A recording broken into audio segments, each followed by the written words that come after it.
Hindi bumenta kay Ted Filon, mga kababayan, etong palusot ni BBM na ang sabi niya, kaya daw niya nirevamp ang kanyang gabinete, mga kababayan, para mag-recalibrate. At ang nagtulak daw sa kanya, mga kababayan, na mag-recalibrate ng kanyang gabinete ay yung resulta ng halalan. Sabi ni Ted Filon, walang kinalaman ang iyong mga gabinete dyan. Na tila baga ang tinutumbok niya, mga kababayan, na ikaw mismo ang may kasalanan. Ayon dito kay Ted Filon, ang talagang dahilan kung bakit nag-miserably fail ang kanyang pambato sa bagoong Pilipinas ay ang mga pangyayaring politikal na siya rin ang may gawa, lalong-lalo na, mga kababayan, yung pagpapadala niya kay PRRD sa ICC. Yan daw ang dahilan at hindi ang mga gabinete. Yan ang sabi ni Ted Filon, mga kababayan. Panoorin niyo po, ha. Sa ibang banda, ang sinasabi, cosmetics, di ba? Cosmetics. Yung cabinet revamp daw, mga kababayan, ha. O panakip butas para masisi doon sa gabinete, mga kababayan, ang kapalpakan ni BBM. Opo, kasi kung pag-uusapan natin yung resulta, kung pag-uusapan natin resulta ng halalan, itong nagdaampong halalan. Yan kasi ang sinasabi nila, ha, na yan ang triggering point bakit nila pinagre-resign ang kanyang mga gabinete. Tapos sa kanyang speech, mga kababayan, no? My honorable cabinet members. Honorable? Si BBM mismo, mga kababayan, ang nagsabi, my honorable cabinet members. Anong honor ng cabinet members mo? Kung ikaw mismo nagsabing mag-resign silang lahat. Kung mga honorable sila, hindi mo gagawin yan sa kanila. Mga dishonorable na sila, mga kababayan, kung tutuusin. Pinagbibitiw mo lahat, tapos tatawagin mo honorable. Where is the honor? Kung ako niyan, mga kababayan, kasali ako sa pinagsabihan na, sige, mag-resign ka. There is no honor of coming back. Binabastos ka na eh. Kung mayroon lang siyang dapat tanggalin, mga kababayan, there is no need na pagsabitin niyan ng resignation lahat-lahat. Pati yung hindi kasali. Dahil siya mismo may power, mga kababayan, na sibakin on the spot ang sino mang cabinet secretary. Palagay ko, hindi naman hindi natin maitatanggi. Sa akin lang naman ito, na yung dahilan dito, hindi naman din yung performance ng cabinet eh. See? Ted Filon na. Diba? Ano nga tawag mo doon kay BBM? The Junior?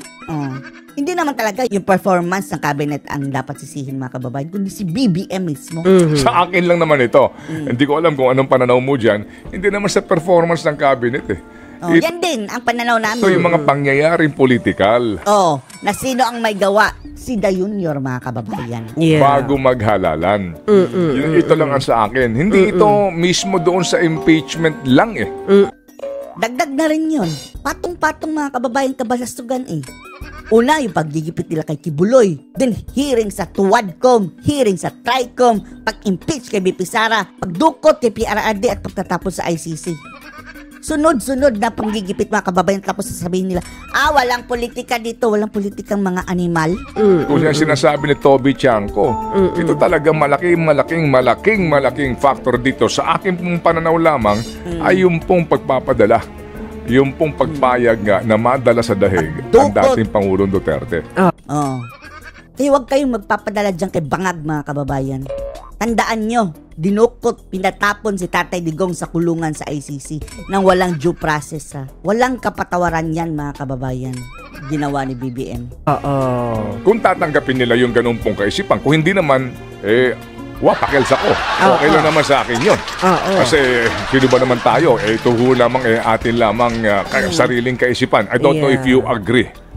Hindi, may punto. Do you agree? Yes, Manong talaga? Ted. Thank you, kasi, hindi kasi pag inisip mo yung naratibo ng Malacanang kahapon na sinasabi nga nila na ang isa sa nag-trigger kay... Kaya duda nga tayo, mga kababayan eh. Legit nga ba yung resulta ng halalan?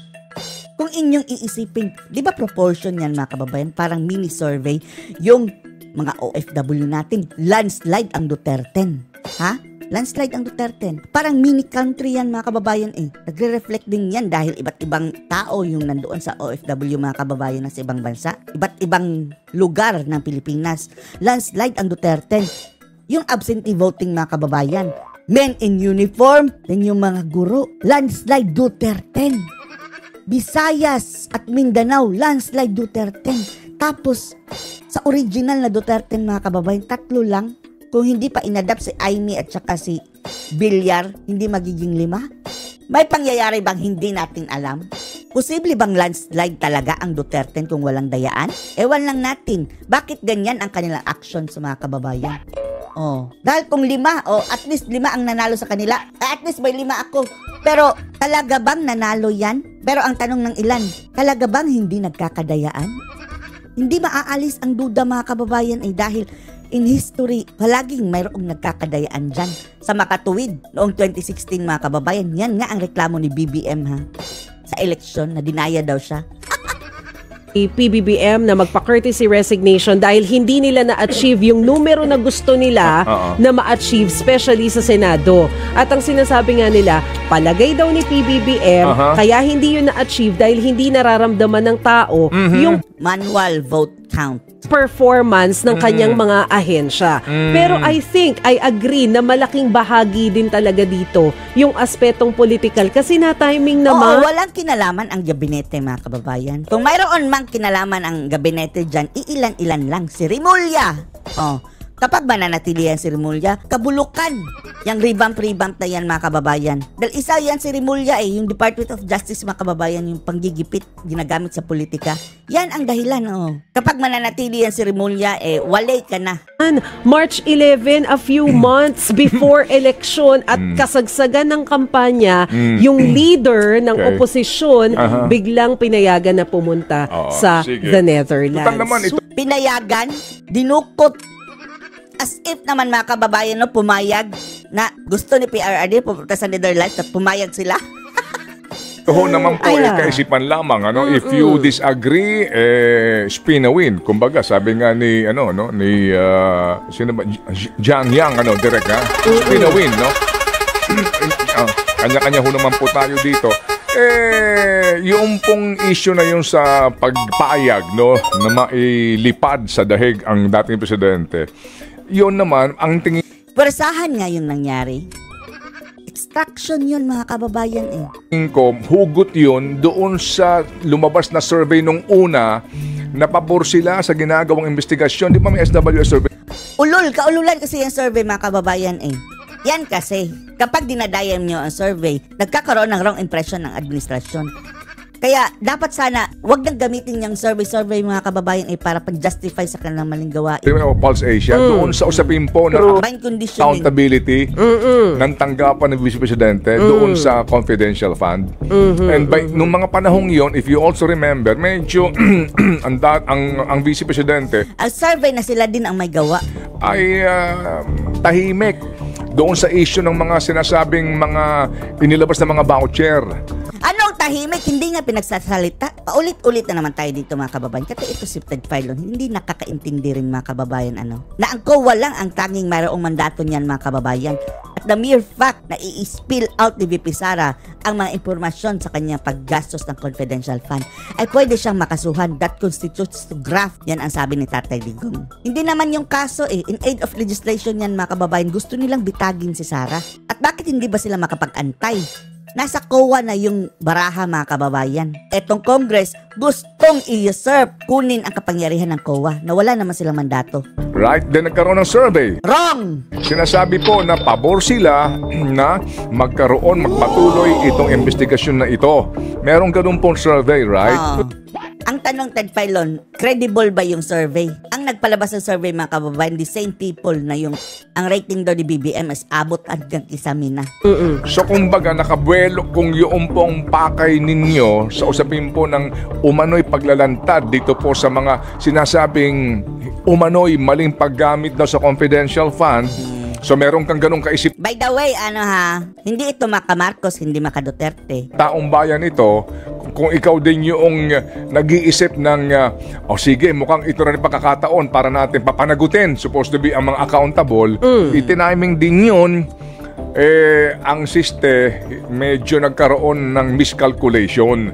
Diba? Iba na bulok mga bulok in short. Pala ang magiging reaksyon ng iba dito po kapag sinabi na natin na papayag ka na dalhin doon sa dahig yung dating presidente. Sa pananaw po naman din ng iba Yun po yun. Kumbaga na-miscalculate mo yung mga decision mo. Pero sabi... Sa tingin natin, wala silang paki mga kababayan. Alam na nila yan. Ang talagang purpose nila mga kababayan ay ipadala si PRRD by hook or by crook. Walang miscalculation dyan. Yan talaga ang kanilang gusto. Di bali na. Wala silang paki. Mayroon silang plano mga kababayan. Perpetuation in power. Nga, no return exchange na yan eh. Oo. Nandyan na yan, right? Pero I think nagkaroon naman sila ng realization, baka too late nga lang. Kasi di ba makikita din naman natin dun sa mga approval and trust ratings na sumunod, both sa Pulse Asia and SWS survey, At publicos. na mababa talaga yung numero na nakuha ni Presidente. And dahil dun sa mababang numero na yon, Nag-dip talaga, pababa. Baba talaga. Eto mga kababayan, hindi nga tayo dito pakakasiguro kung talagang sincero itong pinaggagawa ni BBM na ceasefire. No, parte yan ng kanilang laro mga kababayan. Huwag kayong magpapakampan. So makikita mo talaga na nagre-reflect kung ano yung naging perception ng tao dun sa administration. Set aside the politics, hindi nila nararamdaman kung ano yung ginagawa ng government. Oo, kasi doon sa survey din, numero 1 na namang katanungan, kaya nga bumaba yung approval ratings, di ba? Approval kung ayon ba kayo sa ginagawa ng presidente sa kanyang mga programa, bumaba nga sa usapin number 1, inflation. Yun, di ba? Number 1, inflation, remember? And then pangalawa po, yung kakulangan po ng sweldo. Yan, ando na po yun. So meron sila... Lahat ng yan mga kababayan hindi natugunan. Busy sila sa politika. Basta yun na mga kababayan. Ang punto dito, ang sabi ni Ted Filon, hindi ito kasalanan ng gabinete, kundi yung mga pinaggagawa ng presidente. Anong masasabi niyo dito? Post your comments below.